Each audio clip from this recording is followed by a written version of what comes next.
Hey, what's up, guys? Welcome back to the channel. We're here again with the Acolyte Episode 4 review. This episode is entitled Day. Last week, quite well documented now, we didn't enjoy this Episode 3, the Archivist and I. So moving into Episode 4, a little skeptical. This feels in a lot of ways like the turning point of the Acolyte, and in Star Wars shows in general, I feel like once we get to the Episode 4 mark in an 8-episode series, we kind of are developing a better idea of what the end product is going to be, and the message and the story details, and in a lot of the times, the lore that they're developing. So Episode 4 is really crucial.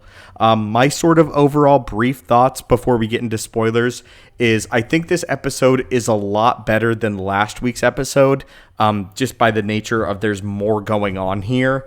But this is still very much a mixed bag. Unfortunately, to reach an episode 4 at this point, I think an episode like this would have served very well to maybe the introduction or a first episode in a series, really get into the meat and stuff. I feel like the Acolyte so far has spent a little bit too much time on the backstory, and now that we're really getting into, how this show has been marketed to many of us as where the Sith are 100 years before the Phantom Menace, it feels like a lot too little very late in the game. And as we are getting a better picture of what they want here, it's pretty disappointing, but there is still good to unpack.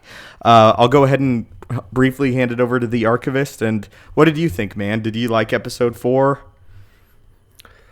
I am not trying to be that negative Nelly, but oh man, I didn't like this one. I think, like you said, there is a lot to like. I mean, we finally get some lightsaber action. That's pretty cool. We finally see the Master in action as well. He seems really powerful, kind of has a nice entrance and a display of power right off the bat. But wow, this episode just went really quick.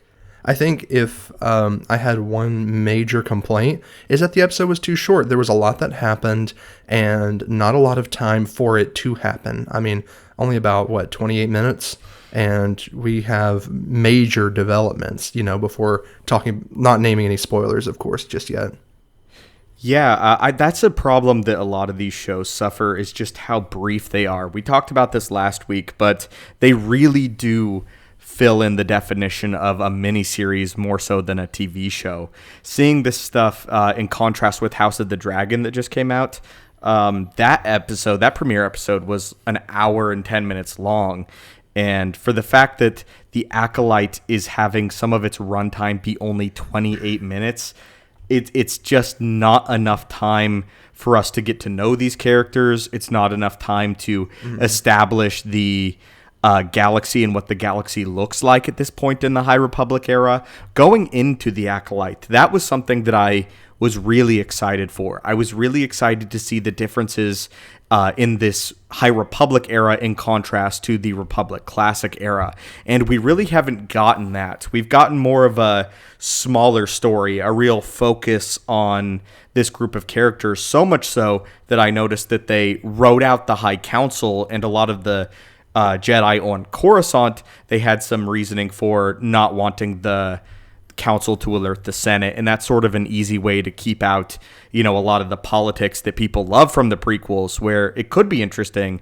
It could be interesting to see the repercussions of a dark side cult or splinter group, as Master Vernesta says in this episode, but it's just not given enough breathing room to develop what a lot of people love in Star Wars, and that is just the prequel specifically is the big contrast and the importance of the politics and the importance of the war and how those two things are intertwined. But by the nature of this being so short, we don't get the world building that I was really looking forward to in the Acolyte. Now, is that my fault for putting, expectations on a series without really getting to see the series first and judge it? I think in some ways, but also this is a big deal. This is an introduction to a brand new era in Star Wars, in one of the biggest IPs on the planet. And just to leave that aspect of the lore untouched thus far is really disappointing, especially because that's the biggest draw of this series, is where it takes place in the timeline, and they're just not fleshing that out. You know, I've seen a lot of people recently wonder if if we're going to be seeing Yoda in this series. You know, they've name dropped the High Council for the first time in, 4 episodes. And I have noticed that the Acolyte seems to go out of its way to avoid any and all cameos possible, besides maybe just a little bit of lip service to things like the Barash Vow or just recently the High Council. And I think it's a little, I don't know if anyone else feels this way, just to me, it felt a little obvious they were trying to keep the High Council out of the picture because they said something about like the council would feel compelled to tell the Senate of this problem and it would create a controversy. And the first thing that I thought was, why? This is an internal Jedi problem. Why would the Jedi need to inform the Senate about something like this? And then, I remembered that this is an entirely different era where the council and the Senate are pretty close. That is something I have noticed in some of the High Republic books and comics. Is that this is where we first start seeing the Jedi Council get a lot more political. But yeah. But that's an interesting part of the lore that is brushed over in a few lines in the episode. Yeah. Which is really unfortunate. I thought it was interesting that Master Vernesta says that May fights like a Jedi and was potentially trained by a Jedi, sort of setting up that maybe she doesn't trust Master Soul completely. And as episode 1 and 2 was coming out, I sort of had concern, like, did Master Soul have more to do with the death of the witches than, he was letting on? But now by episode 4, I think it's pretty clear that he did not. And that Master Soul is still a virtuous Jedi. I also want to say that he continues to be a bright spot for the series. I think Master Soul is an incredible new addition to Star Wars and the really soft type of Jedi who, as I said, is more like a Qui-Gon or an older Obi-Wan. And I love to see him being fleshed out and be the center point and sort of for me at least, the emotional core of the Acolyte. I'm not so much invested in the story between May and OSHA. I feel like those characters could sort of go either way, and that a lot of times they don't act as they've been established in previous episodes. But I'm still interested in seeing the culmination of Master Soul's story. I also, at this point, want to sort of go into a theory that I see going around the internet, and that is that Mother Coriel is actually Plagueis, and that the Sith Lord that we're seeing in these episodes is an apprentice, and in the background, Mother Coriel is sort of pulling the strings, that she is the one still that discovered how to manipulate the midichlorians to create life, which resulted in May and OSHA, and then maybe she tries to attempt to do it later down the line. And apparently, Mother Coriel was not in the group of dead witches from the previous episode. So there are little pieces being built up there. How that's executed, I hope that maybe now that they've introduced this, Plagueis maybe learns or studies from the witches, but I wouldn't like if Mother Coriel turned out to be Plagueis at all. No, dude. I know, speaking for myself and probably representing other like Plagueis fans, and I'm sure I speak for you too, I think that would be just awful. I agree.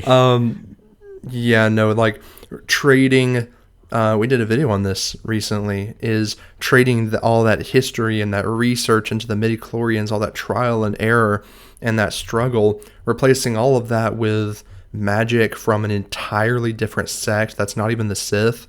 I think that I don't want to be dramatic and be all like, that would destroy the Sith legacy and the legacy of Plagueis, but I mean, it would be it's a dent. It would be a dent. That's actually like a catchy title. The Sith legacy is destroyed. No, I didn't even think about the aspect of it like coming from a group that didn't even originate as a Sith. That would be really insulting. But we've shown that the Acolyte and the writers don't really care if they're insulting or not to fans and a lot of the EU legend stuff. So it's on the table, unfortunately. Moving into some of the positives that I have of this episode, I found myself liking Yord more, the Jedi Knight. Really? Yeah, I found his rigidity to be kind of refreshing in a time where a lot of these Jedi are not acting like Jedi. I feel like they're not being as precautious as they should. I appreciated him being like, this civilian shouldn't have a blaster, or maybe Master Soul has brought you here not to conquer your sister, but maybe to make amends for that relationship. And I very much could see how in the previous episodes he's kind of immature, but now he's leading this mission sort of hand in hand with Master Soul, and I find them working together and his character being way more likable. I don't know if you caught on to any of that or what you think of Yord so far. As far as Yord specifically, I did notice a distinct difference between him and the other Jedi, but I wasn't focused so much on him as I was the rest of the Jedi, being, like you say, a lot more lax. I was especially taken off guard at first by how much benefit of the doubt they were giving May, with Soul talking about trying to redeem her and all the Jedi backing him up on that. And I was thinking about it, and then I just kind of remembered that the Jedi of the High Republic are a lot more hopeful simply because they have had less exposure to the dark side by this point. It's been a very long time since, true followers of the dark side have been around. Like whether Sith or the show isn't telling us whether they've run into Dark Jedi or not. The subject hasn't come up. They were just kind of alluding to a different group. But, you can tell that these High Republic Jedi are like, I'm sure it's not all that bad. We just need to get her in a controlled environment and talk her down. And so at first I thought they were kind of being a little stupid and naive, but then once I remembered that this is a completely different era of Jedi with completely different interactions with the dark side, which is to say none at all, it is really interesting to see how they're rather haphazardly approaching this situation, which I think is probably what's going to end up getting most of them killed.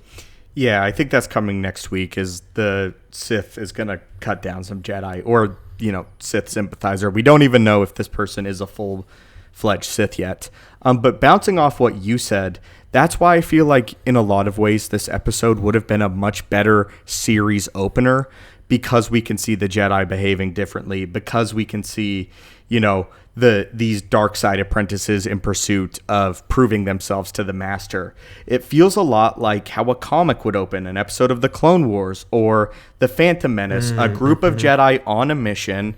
There is a foil that they have to solve. They have to find this Wookiee Jedi Master, Master Kelnaka. This felt in a lot of ways like a really short prologue to the Acolyte, but it's not the prologue.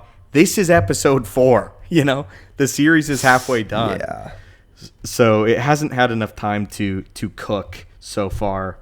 I also want to say, though, that I think the Acolyte looks beautiful. The budget is still on screen, and it's very impressive what Lucasfilm and Disney can do for a streaming service, to the point where, it is movie quality. And I don't want that to fall, to the wayside. Obviously, it's massively disappointing that Obi-Wan didn't get this budget.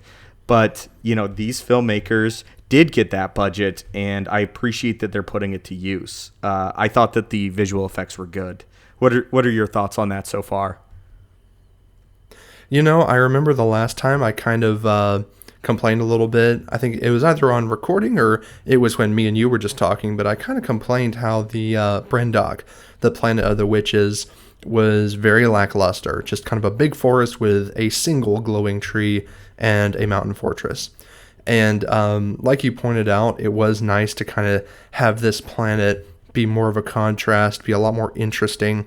It's not like quite Kashyyyk level, and as far as like how big the trees are, but with like a big forest, we get to see bigger flora and fauna with those, what are they called? They're like these giant like pill bugs. Yeah, they're called the Umbara moths, I think, is what it said in the subtitles. Umbara moths. Okay. Yeah, but I mean, that's really interesting. And of course, one of the main complaints I personally had with Andor is that we didn't get to hardly see any alien species. Like, it was just all humans all day. So it is refreshing to me personally to get to see more diversity in the galaxy as far as non-human races go. But it doesn't quite, all this stuff doesn't quite make it worth it for you. And, there's more disappointment here than there is good things. I think that's sort of the impression that I'm getting. And that's the opinion that I feel as well. I feel like there are things here, and I don't want to be one of those channels or voices where it's either all good or all bad. We want to be honest. And I think that the Acolyte has been super mixed. I wanted your thoughts on one key scene, and that is sort of the explanation that May gives for why she believes the Sith wants her to disarm the Jedi first. What were your thoughts on that scene and how she deemed that impossible, but how Chimere, who I personally think is the Sith Lord, tries to nudge her in the direction of what it's meant to represent? What was your thoughts on that? I was surprised whenever they kind of subverted our expectations and was like, no, it's not a test, it's a lesson. And, I'm like, that's a good way to burn in a potential apprentice, Yeah, definitely. But I guess if you want the strongest, that's the best way to do it, to try to get somebody to kill a Jedi with their bare hands. I don't know. I'm still kind of forming an opinion on that, if you know what I mean. It's still kind of one of those things that's stewing in my mind, because I'm like, so what they've implied so far is that May isn't about to really begin her training, but she's been training with the Master. And, which is a little surprising because, it doesn't really show. It doesn't show in her Force capability that she's been training with a Sith Lord all this time. The fact that she's kind of struggling against Jedi Masters. And, that's one of those interesting things that in a lot of previous lore, we've seen that Sith apprentices are usually on the level of experienced knights and Jedi Masters. Dude, I would even go farther. I see apprentices run through Jedi Masters all over the lore. Yeah, okay, you do have a point there. Yeah. In terms of combative skill, I mean, obviously that's what make the Jedi and Sith so interesting, is the Sith focus 100% of their time on combat, and, it's a quicker way to power using the dark side. That's like the first lesson of the Force we're ever taught ever in Star Wars, is the dark side, gives more power quicker. And then you contrast that with the Jedi, who are learning to be, more politically correct, activists, guardians, and they spend 100% of their time trying to be the best peacekeepers possible, and combat is an aspect of that. But Sith apprentices that have put 100% of their time into this, they can run through Jedi Masters, high-level Jedi. And that's why it's okay with me, personally, if this Sith, Darth Teeth, what a lot of people are calling him, if he is a Sith apprentice, I do think it is even more interesting that he is able to run through this group of Jedi. But with that, we're getting little bits of Sith lore, but it's not enough. It's just one line here or there. It's called the Acolyte. It's about the Sith. It's about framing the Jedi as the villains. And we're getting, so far we got a line on the Sith code that we already knew. Now we know that killing a Jedi is not it's not a trial, it's his final lesson. And these are just lines that we get in all the other Star Wars media about the Sith. This is supposed to be from the Sith's perspective. This is supposed to villainize the Jedi, and it's supposed to finally show us on-screen Sith training, which we've never really ever gotten before. And it is just so disappointing that we're just getting morsels when we were promised the meal. Yeah, and I'm about to say something that might be a little, rude, but I would much rather, having said all that, I would much rather them do nothing with the Sith at all than to mess them up, if I'm just being fair.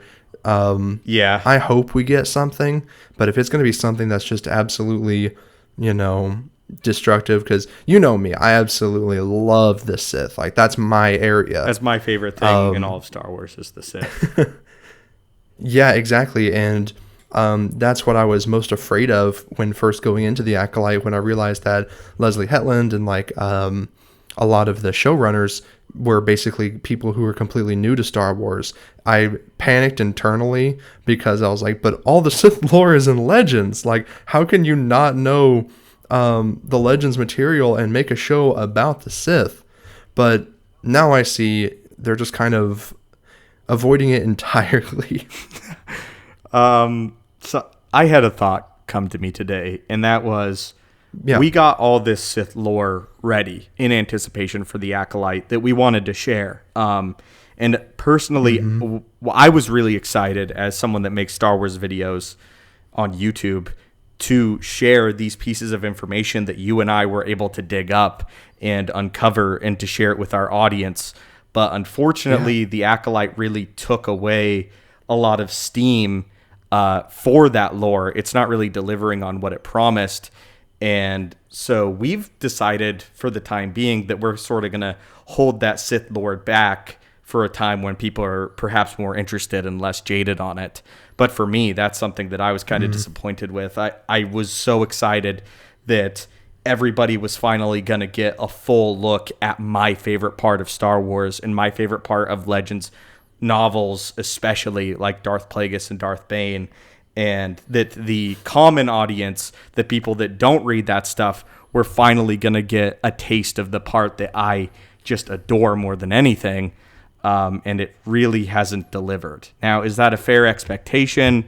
You know what? I'm going to say I think it is a fair expectation. They have all this money. They have promised all these stories, and it's just not delivering on the level that they're capable of. And I think that's the thing that really is disappointing people is we know that Star Wars and the creatives in a lot of cases behind it are capable of doing some really special, really profound, long-lasting stories, and they're just not performing on that level, which is unfortunate.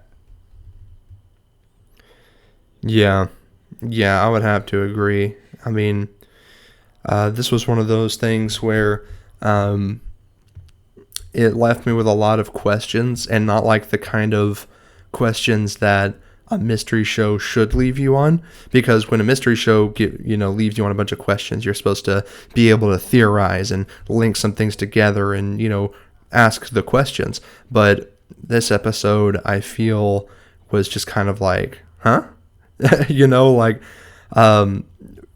For instance, just May, her story arc was just a little weird, and that's kind of what I was talking about earlier, that it feels rushed.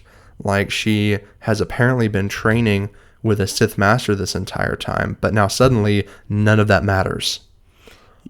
She abandons that path very quickly, and I think the show is leaning towards, with that ending, the Sith being more interested in OSHA and this idea that it's going to flip sides and something will happen. I think that's interesting, but a lot of people criticized us in previous episodes for, hoping for the best and talking about why we liked something that hadn't necessarily happened yet. And I think that that's a valid criticism for people that saw those early reviews. So I'm not quite going to praise it just yet.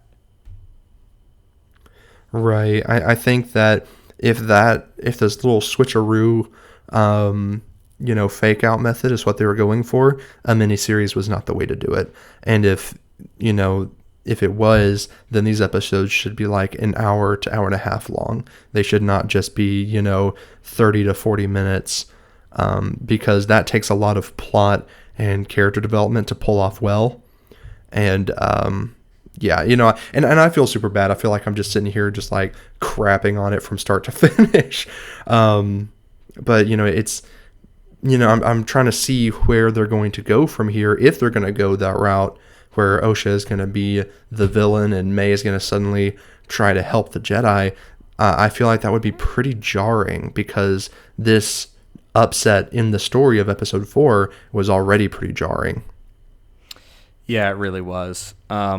But again, we're going to have to see where this plays out. We know that the Acolyte, right? A lot of the people behind it, I heard a quote before the first episode came out, something akin to, we have left this open for a season 2, but season 1 will be its own defined singular story by the end.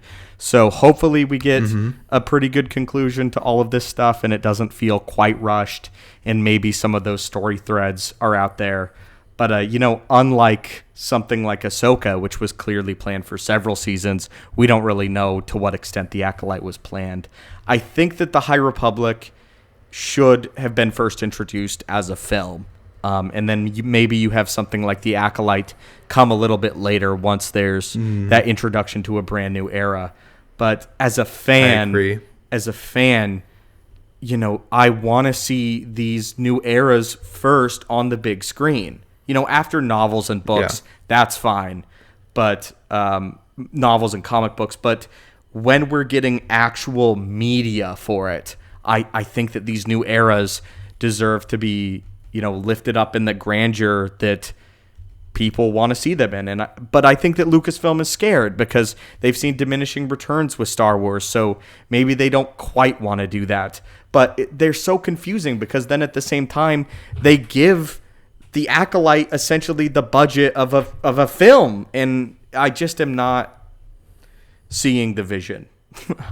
But yeah, I think they they did a very weird thing with the High Republic. You have the Old Republic, which was spearheaded with the KOTOR video games, and then was fleshed out through some comics in the background, but was really punched into security in Star Wars lore with the online game Star Wars: The Old Republic.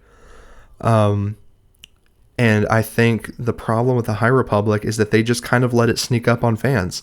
They just kind of released a few books and then started running a bunch of comic series, but they lacked that the flagship, and the flagship could have been a film, a really cool film, like you said. Yeah. Recentering as we close out this review. Right. I do want to say, and this review as it stands right now is also a critique of the current state of Star Wars as it is the Acolyte Episode 4, because the Acolyte Episode 4 is a morsel and the discussion is a large one despite the, product tonight being sort of short. But I do want to say, back to regards to Episode 4, I thought Kelnaka's death was an interesting reveal. I think it's disappointing that the Wookiee Jedi was built up in the marketing so heavily. But obviously he's going to be in flashbacks, but still. Interesting reveal, interesting subversion. And I want to say I was a fan of the music, especially when the Sith is revealed. And I was a fan of how the Sith Lord presented himself, how he is levitating and he appears to almost fly down from the trees and just push OSHA aside. I want to say that I think that imagery is incredible.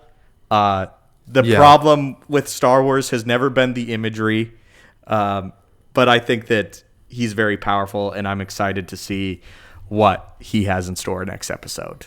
So those are my final thoughts.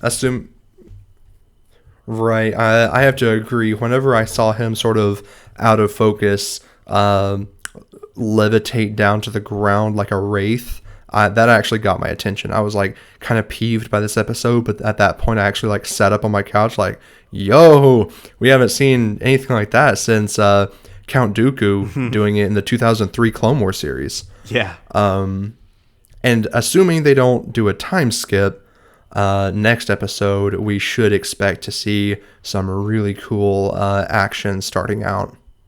I hope so. We can only be hopeful. The show, overall, I'm at a solid 4 out of 10. That's sort of where I have had to fall overall. It's not the worst thing ever. but it's certainly been disappointing. But, the last 4 episodes, as an optimist, it could bring it all home. It could do a lot with the lore. It could be a new point of view. Maybe we are with the Sith. We haven't seen a lot of the footage from the lesser half of the Acolyte show, so that could be really cool. True. And that's something that, I think Disney's been really great at when they advertise their shows, is they're not revealing their hand for the last 4 episodes. And for a video that we made now, kind of, airing our complaints, if you will, I think that they've done a really good job in that aspect of marketing Star Wars, of keeping the big reveal a secret and not showing us all that their product has to offer. That's true. Besides the light whip reveal, we've seen just about everything that the trailers showed. So we'll pretty much be going into these last couple episodes blind. Yeah, and we will be watching. If I didn't have a channel on Star Wars, or if I was as big a fan, would I continue to be watching? I honestly don't know, but I can say now that I will continue watching, and I'm interested to see what lore they have for us, and hopefully it brings it home, and the second half could be much better. And overall, we could be looking at a solid 7 or even an 8 out of 10 series if everything is executed really well. That's not the track record we have so far, but we have to wait to see. Yeah. I mean, I'll meet you with that one, man.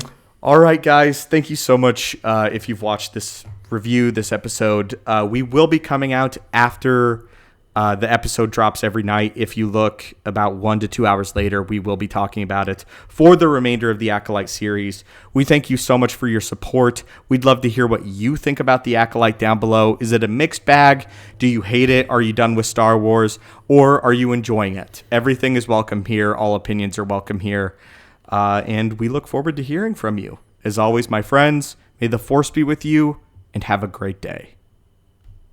See you next time.